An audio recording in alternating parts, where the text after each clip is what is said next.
I'm Dr. Justin Sledge, and welcome to this seminar to Behold the Throne, an introduction to Merkavah Mysticism.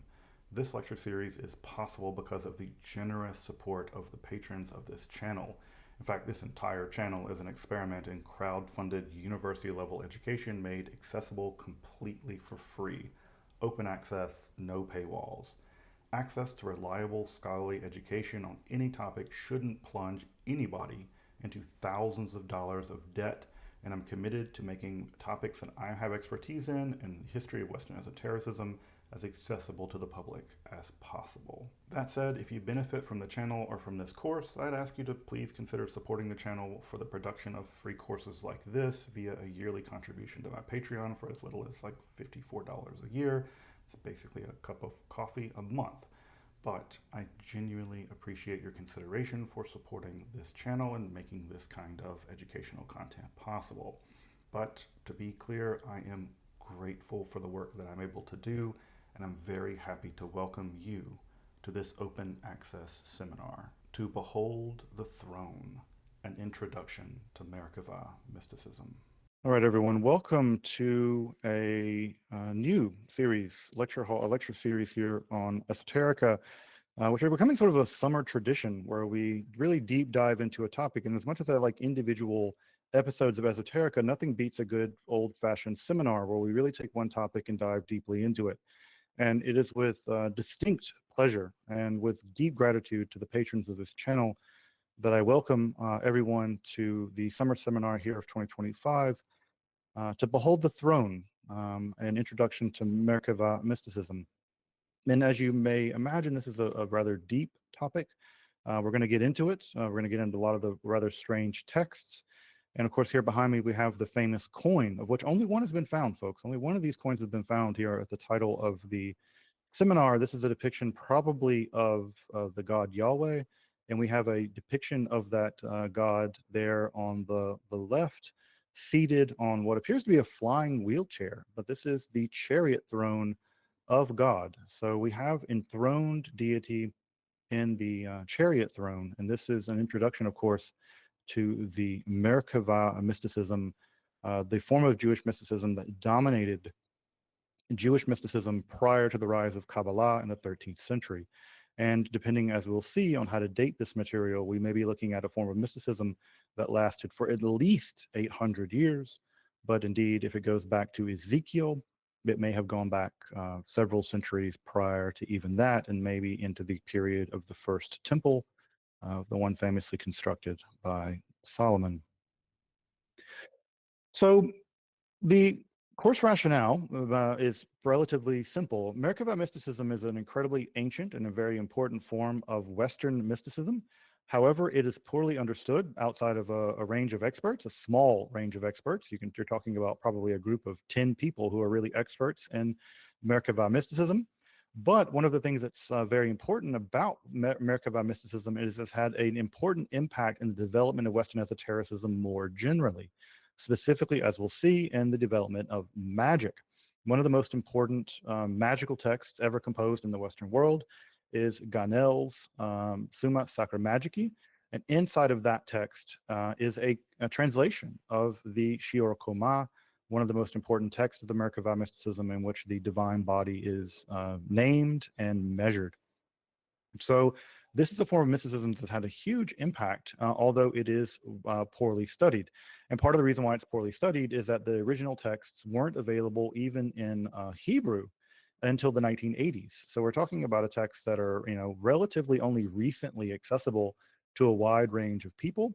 And so part of the reason why this mysticism, I think, is poorly understood and less appreciated is just because the texts have only recently become available to a wider audience. And I would say that's only really an audience of scholars. There is no accessible edition of Merkavah literature in translation. If you want a translation of it, you have to get it from Brill.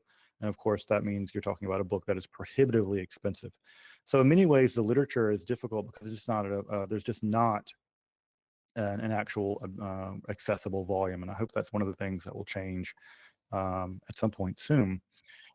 So we're also going to be looking at the literature in pretty deep detail. We're going to be looking at the origins of the literature. We're going to get into some speculative stuff, That is to say, it's difficult to know exactly the origins of this material, and so we're going to be doing some speculative work to try to sort that out.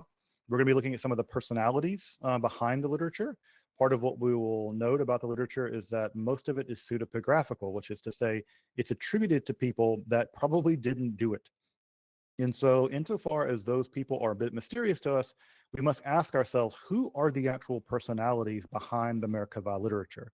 And one of the more ironic things about the literature is that while the text attributes itself to the rabbinical heroes of Rabbi Ishmael, Rabbi Akiva, and others, the text may have actually been composed by people who did not like the rabbinical figures.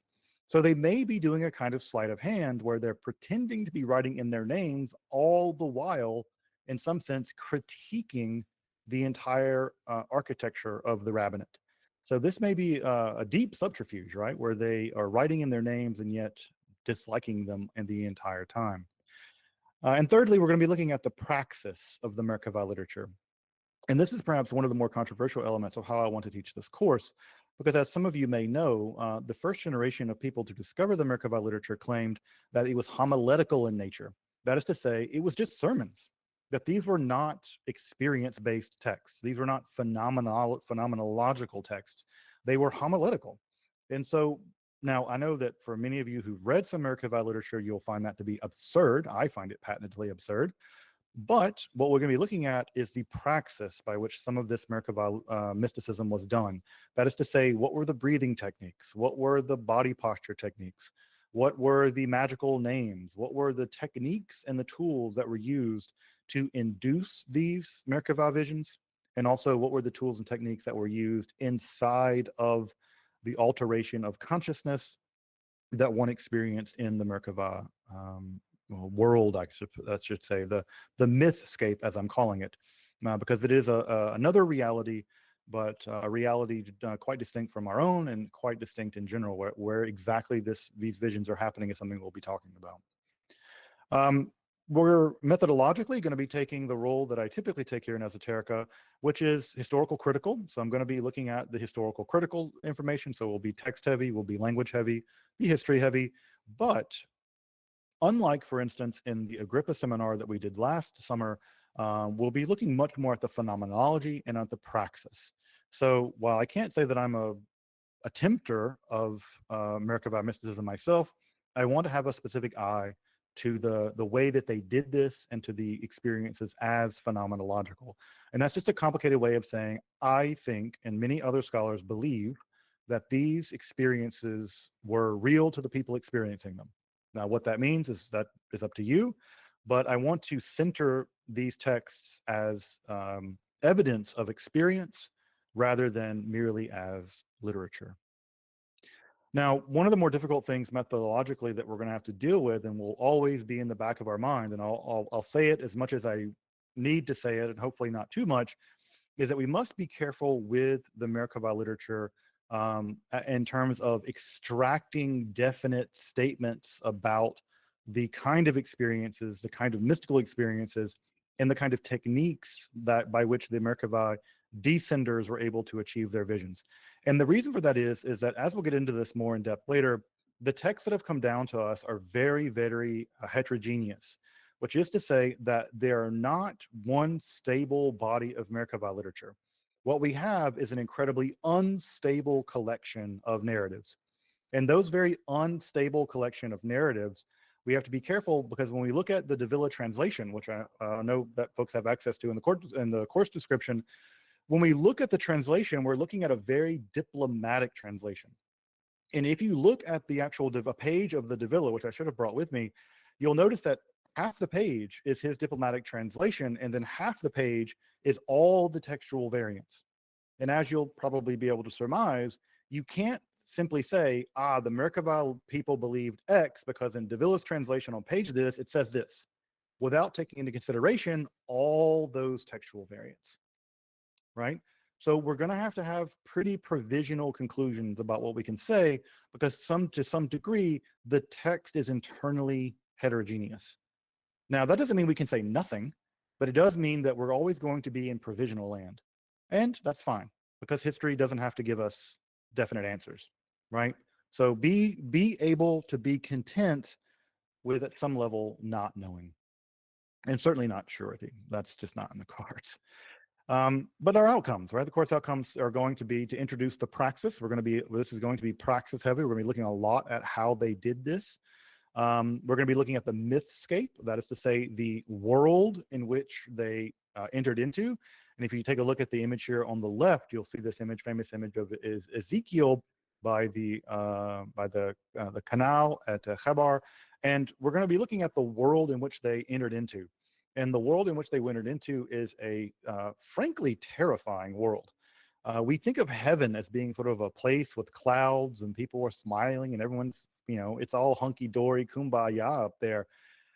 The Merkavah mythscape is a frightening worlds, I should say, full of fire and ice and very terrifying creatures. And it is not a world that you accidentally want to find yourself in.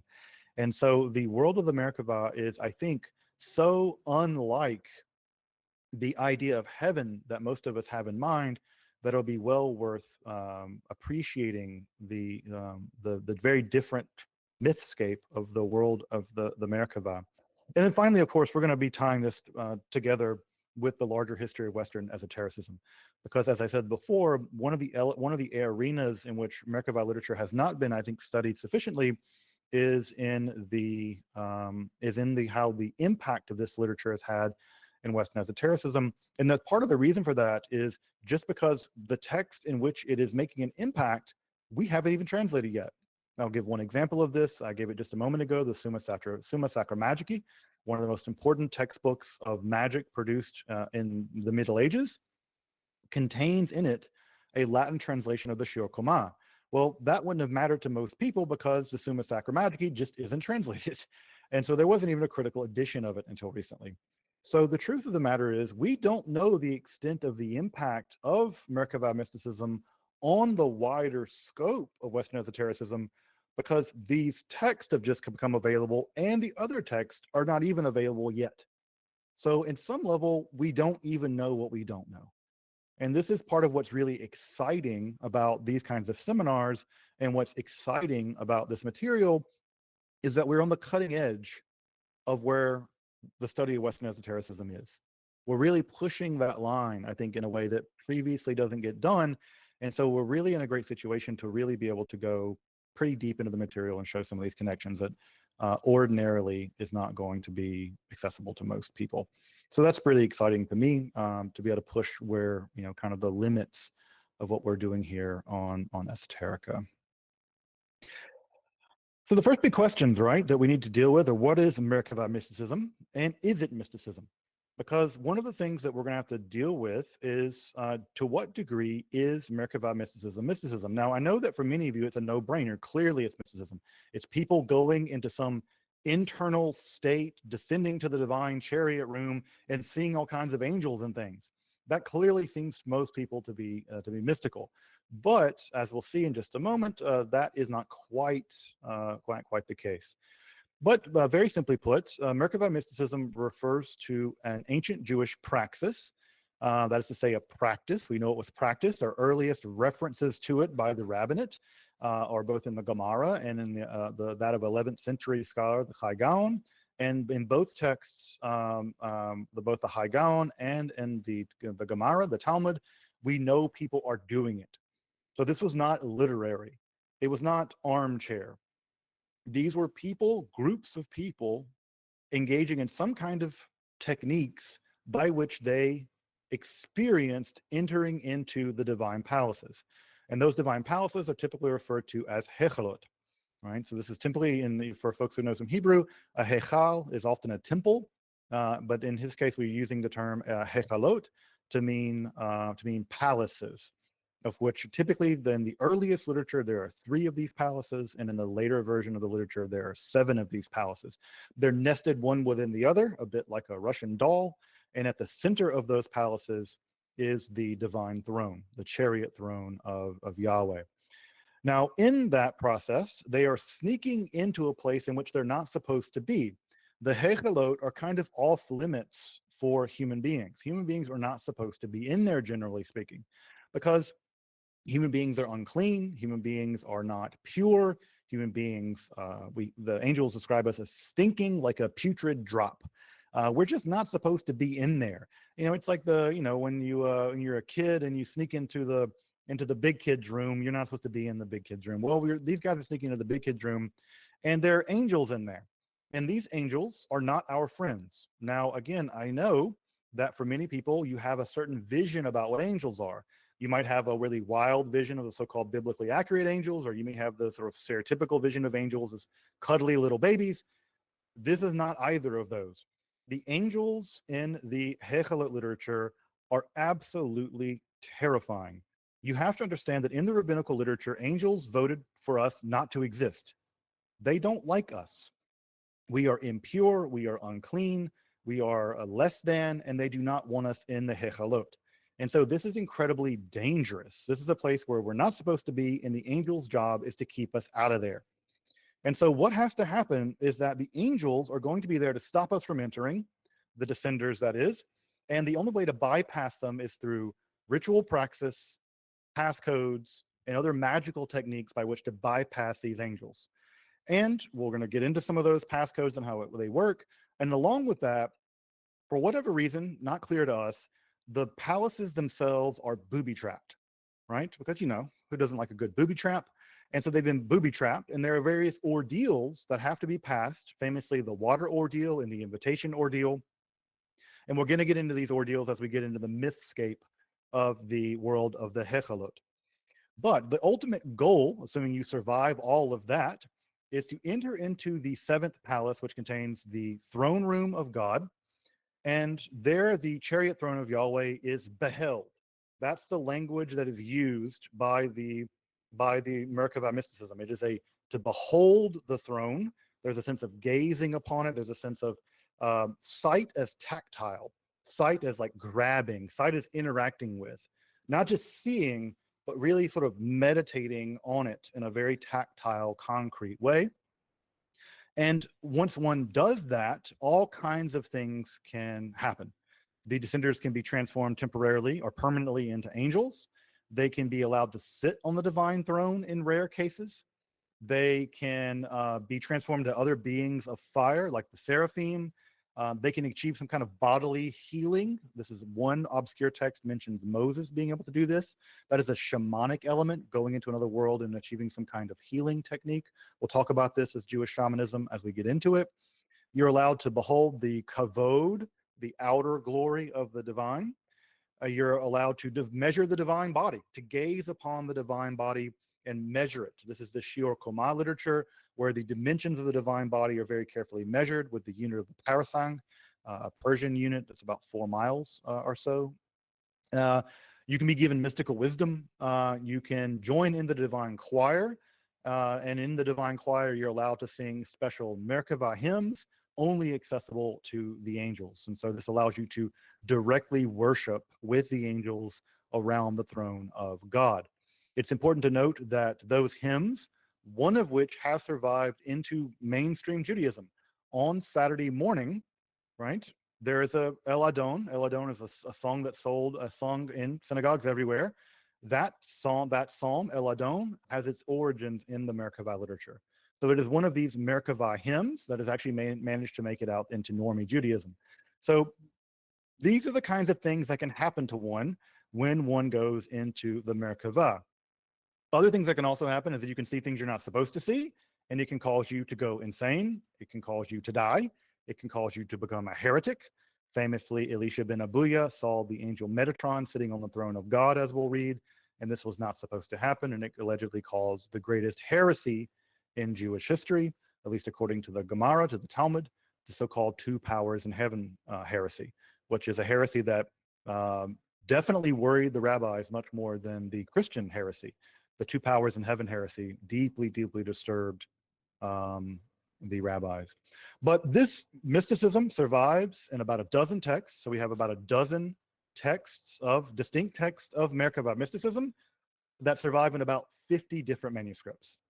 So not nothing, folks, right? We're not talking about one fragment of a manuscript. We're talking 50 manuscripts of about a half a dozen different specific Merkabah texts. So a substantial distribution, some of which survived into Judaism all the way into modernity. For instance, Sefer Hekhalot, a book that's still printed today. It's called Third Enoch. In the secular world, it was printed and written out continuously all the way up into the modern period. Now, what happened to Merkavah mysticism was that it was largely absorbed into the rise of Kabbalah. Kabbalah emerges really in 13th century Spain, and Merkavah mysticism is absorbed into the Kabbalah and sort of remains a kind of region within Kabbalah. And I have never met them, but I am told that among practitioners of the Kabbalah, especially in the Haredi world, in the Black Hat world, there are still practitioners of Merkavah mysticism with lineages that go back generations. I have no reason to doubt that, but allegedly this is still a mysticism that is, in some sense, still practiced in that world. So let's get into it. What is the origin of the Merkavah mysticism? The answer is we do not know. We do not know the exact origins of the Merkavah mysticism. There are ranges of scholarly opinions about this. So the typical range is that the earliest, for sure, Merkavah texts can be dated to sometime in the Ta'anitic period. So this is the period of time during the composition of the Mishnah. So the Mishnah is completed around 200 of the Common Era. Some scholars believe that Merkavah mysticism can be dated to that time period. Gershom Scholem, for instance, believe that it goes back to around then. Other scholars tend to believe that it's a bit later, right? So that's 2nd century, 3rd century of the Common Era in Roman Palestine. Later, some other scholars, like Schaeffer, believe that it was primarily developed in an Amoraic period, which is to say during the period during the composition of the Babylonian Talmud, and that puts us closer to the 5th or the 6th century of the Common Era. So not a huge span of time, but several hundred years and a significant difference in geography. So Roman Palestine versus Persian period, Sura and Pumbedita there in Persia. Now, another opinion, and an opinion I tend to share, so again, put that in your pipe and smoke it, is that what we're looking at in the Merkavah literature is actually a much older tradition, a tradition that we can detect elements of in the Dead Sea Scrolls, that we can detect elements of in early Mishnaic literature, like the things like in the Baraita and some of that literature. But also, it may be the case we may detect it in the New Testament and with Paul and in the book of Corinthians, where he says that he knew a guy who was taken up to the third heaven. I think that is Paul basically admitting to being a practitioner of Merkavah mysticism. We'll talk about this more in depth later. But I do believe that going all the way back to Ezekiel, who was a real person, who did have, I think, and in fact, a genuine mystical experience, I do think that we can push this back maybe even into the 6th century BCE. And given that Ezekiel and Isaiah both had throne visions, both were members of the Judean priestly class, and that we have similar kinds of literature as we'll see in the Dead Sea Scrolls, I do believe that what we're looking at is that the Hekhalot literature may have been downstream itself of a temple priestly mysticism, of which Ezekiel, Isaiah were participants, that Paul somehow knew about in the book of Corinthians. But also remember that the folks out at Qumran are themselves exiled priests. They were renegades that left the Jerusalem temple in protest of the corruption of the temple.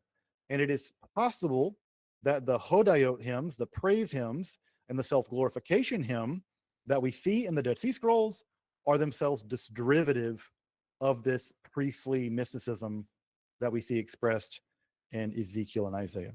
So that's going to be a controversial position. I'm going to put that out there. So again, you can't say that it's true, but what you can say is Sledge said it, and so maybe that has something. But what I can say is I do believe that the Hekhalot literature itself is downstream of an earlier temple-based priestly form of temple mysticism, of which survives in the Dead Sea Scrolls, but is ultimately derivative of that. So how long does it survive? Well, we know that some Hekhalot texts are absorbed into the Sefer Zohar, so the foundational text of modern Kabbalah, were composed in the 13th century. We know there are Hekhalot texts there. So we know that the earliest strata of Kabbalah is absorbing Hekhalot literature and using it. Further, I think that it may have survived after that as well.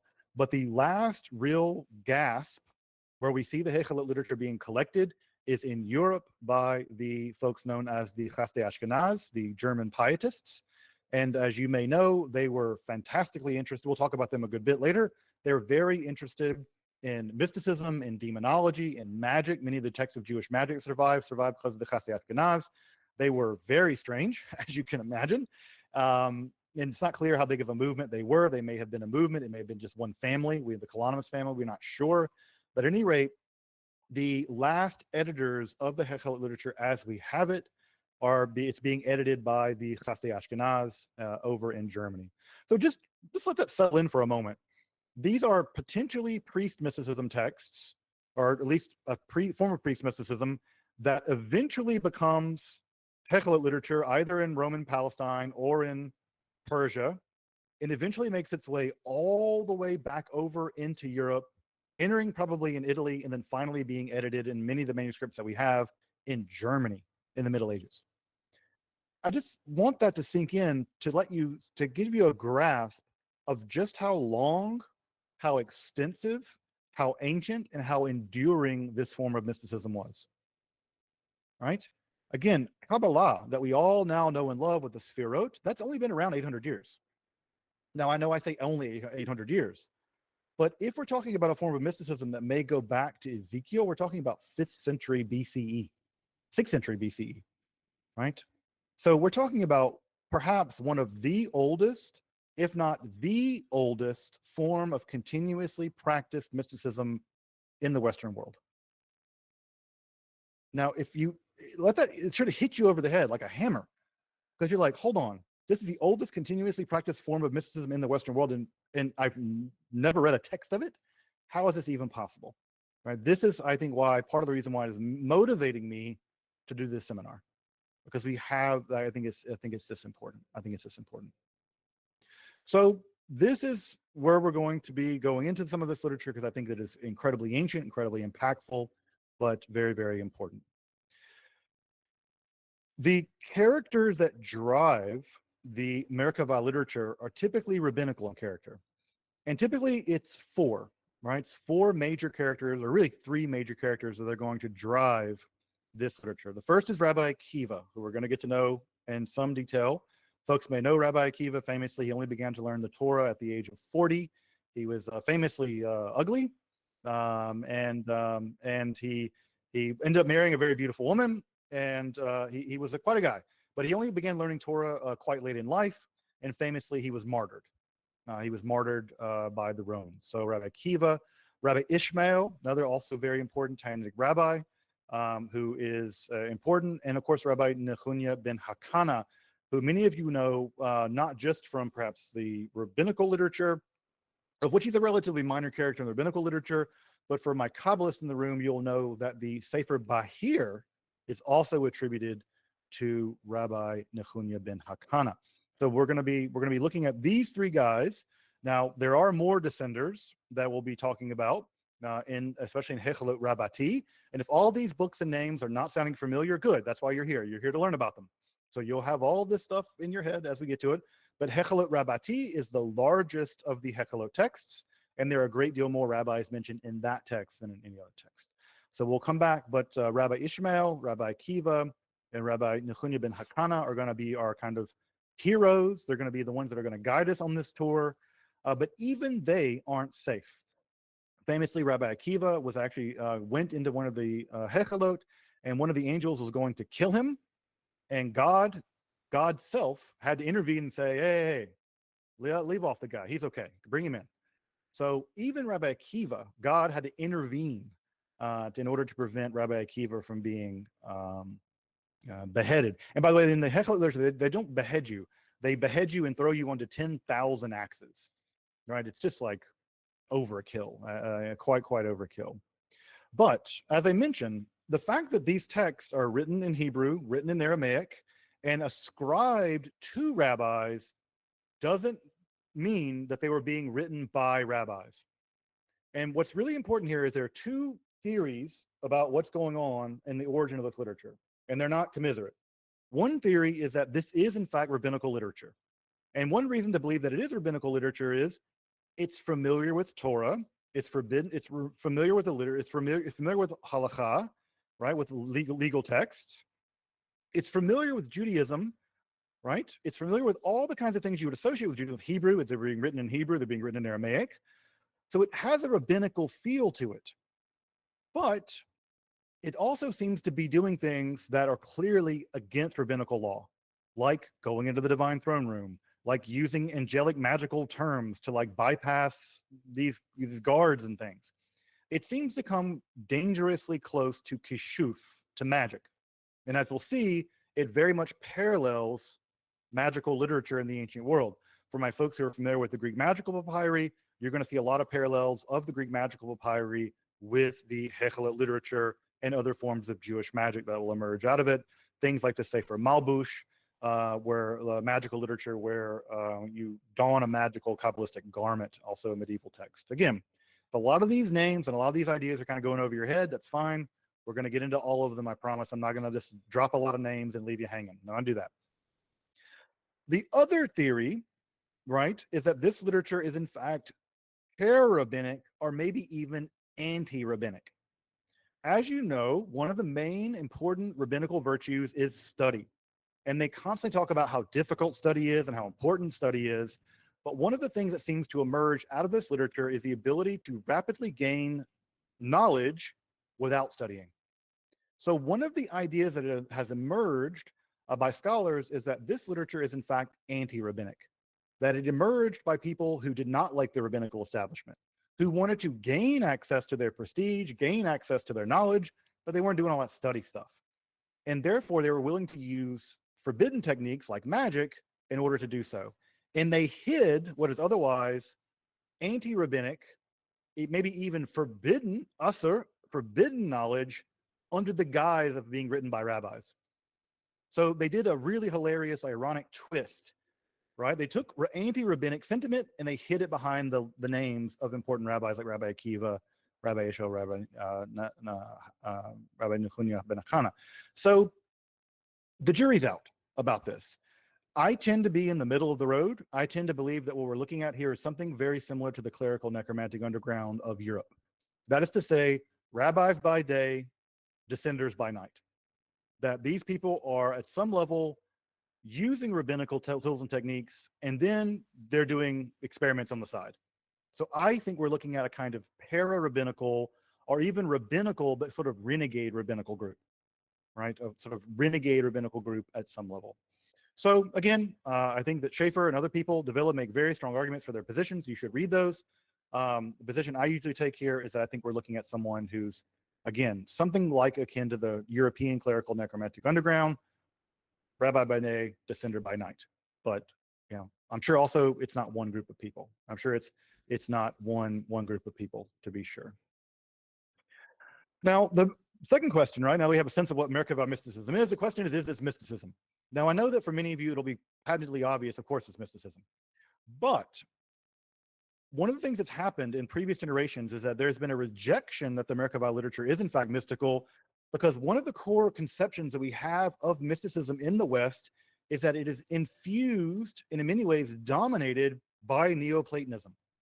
Neoplatonism in many ways just survived into the Western world as mysticism. And because of the way that Neoplatonism works, in the sense that the divine emanates out, and then the soul, your soul, is part of the divine and can recess back to the divine. In Neoplatonic, all forms of Neoplatonic mysticism, the goal is divine union, that you are alienated from the divine, you're estranged from the divine, and the goal is to be reunited with the divine, to come to know that you are in fact divine. And this dominates all the way in from everything from Gnosticism to Christian mysticism to all kinds of things, right? Divine union, right? The unio mystica. This is a fundamentally Neoplatonic idea. Merkavah mysticism did not develop out of Neoplatonism. So one of the more important things to note here is that the goal of Merkavah mysticism is not union with the divine. And there are two reasons for that. And I'll give an exception to this in one moment, with all due respect to Elliot Wolfson. The main reason is because Judaism is a religion in which God remains transcendent. There simply is no union with the divine because human beings and the divine are radically separated in Judaism. The sovereignty of God, of Hashem, of Yahweh, in Jewish theology is protected at all costs. So there is no reuniting with the divine in Merkavah mysticism. The best you're going to get is that you can be converted into a divine being, like an angel. So Metatron, right, was famously an angel who was previously Enoch. Enoch was converted into Metatron. You can be converted into a kind of angel. You can sit on the throne of God and you can sort of interact with God. And in fact, most famously, Enoch is called in 3rd Enoch Yahweh Katan, the lesser Yahweh.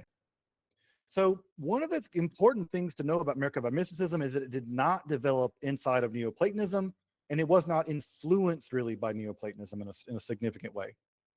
But what you get in the form, in the ultimate goal is not union with God, but some kind of interacting with God, gazing upon the divine throne, interacting with the divine glory, with the divine kavod, joining into the angelic choir, being turned into an angel. But for most cases, and again, Elliot Wolfson has pointed out here that being able to sit on the throne, and in some sense being able to transmute it into an angel, kind of makes you into a lesser divine being, a Yahweh Katan, a lesser God, as Metatron is described in 3rd Enoch. But we're not going to get the kind of radical union with God, the unio mystica that we will see in the Neoplatonic framework. So this is an important distinction, right? We should not expect Merkavah mysticism as a distinctively Jewish form of mysticism, right, developing in the Mideast. We shouldn't expect it to follow a particularly Greek way of doing mysticism. So it is mysticism, but it does not have this Neoplatonic element the way that something, for instance, like Pseudo-Dionysius or even something like Agrippa, right? It is a unique form of mysticism in its goal. But the core of the Merkavah mysticism is this beholding the throne, right? Tzviyah Merkavah. Tzviyah has a sense in the Merkavah literature of beholding, but not beholding in the sense of simply seeing, right? But in some sense, a kind of haptic looking. And you have to understand that in ancient theories about sight, sight is not just sort of like light bouncing off something and going in your eyes.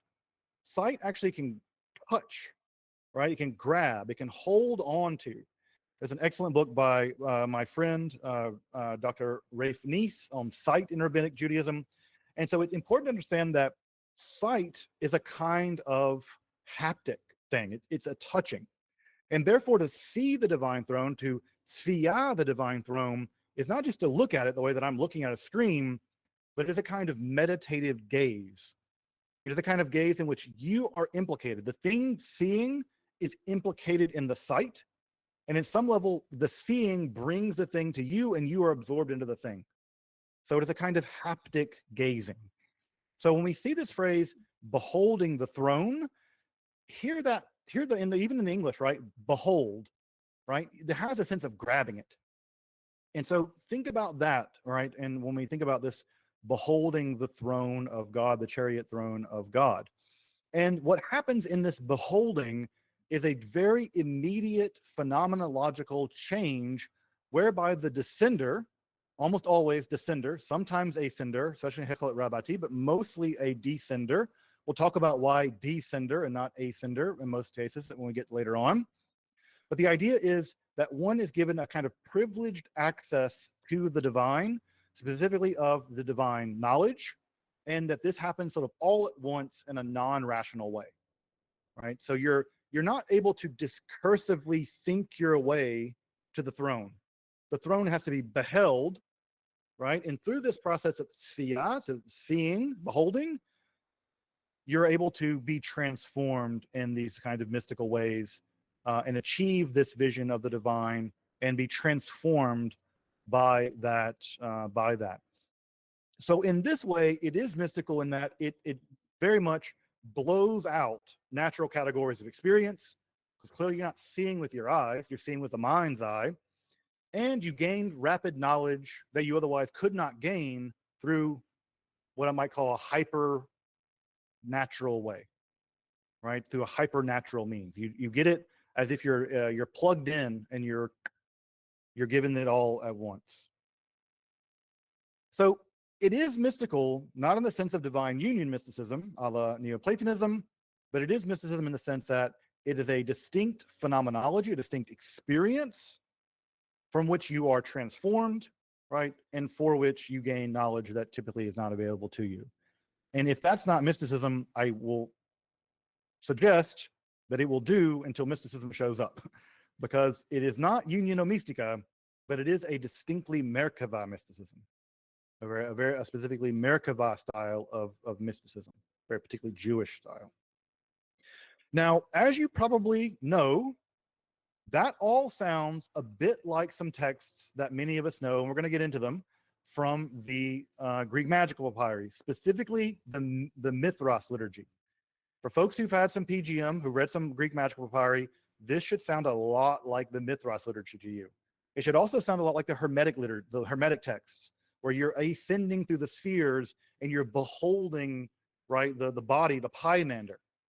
And so what we should be saying here is that the Merkabah literature, texts like the Mithras liturgy, texts like the Corpus Hermeticum, the Pymander, they're probably all swimming in the same waters. Now, what I don't want to say is one's influencing the other, because we don't have that evidence. But what we do have is there are technologies of ascent all through the Mediterranean world, whether it's the Hermetica, the Gnostics, the Merkavah literature, they're all up to something similar.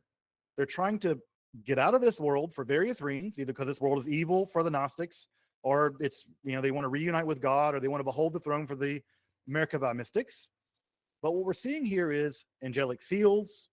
We're seeing passcodes. If you've read the book of You, the Gnostic books of You, very similar. You have these treasuries with all these passcodes.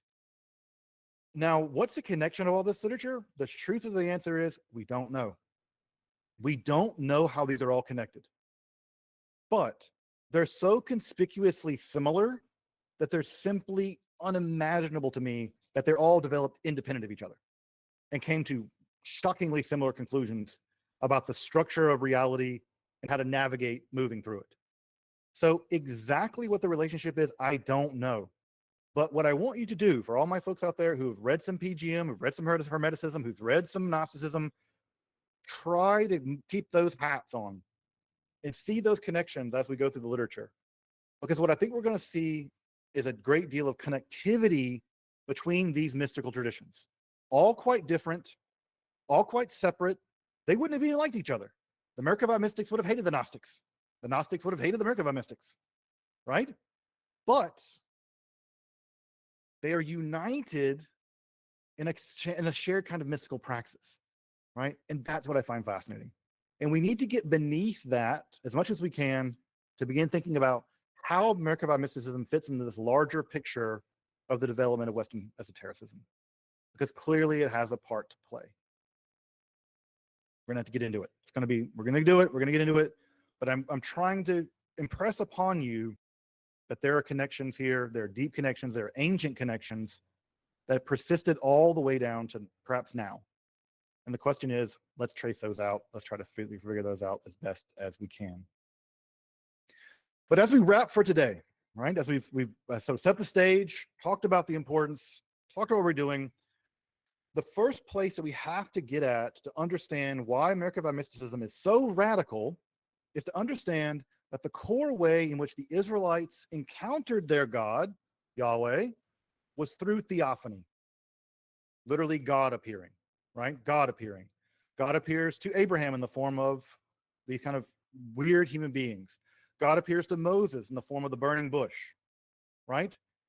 But what's particular about Israelite theophany is that Israelite theophany is always paradoxical.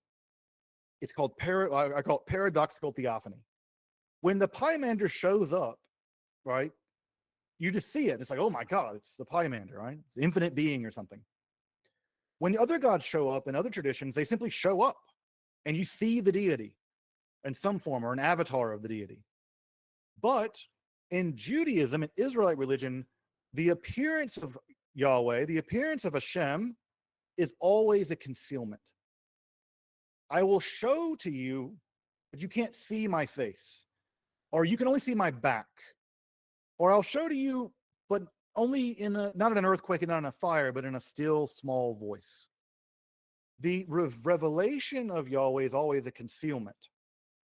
Right? This is a very important dynamic. So it's always showing and revealing, showing and hiding. This is a dynamic we're going to see in Merkavah literature. Yes, you can see the throne, but are you seeing God? You can see the glory of God, the kavod of God, but are you seeing Yahweh?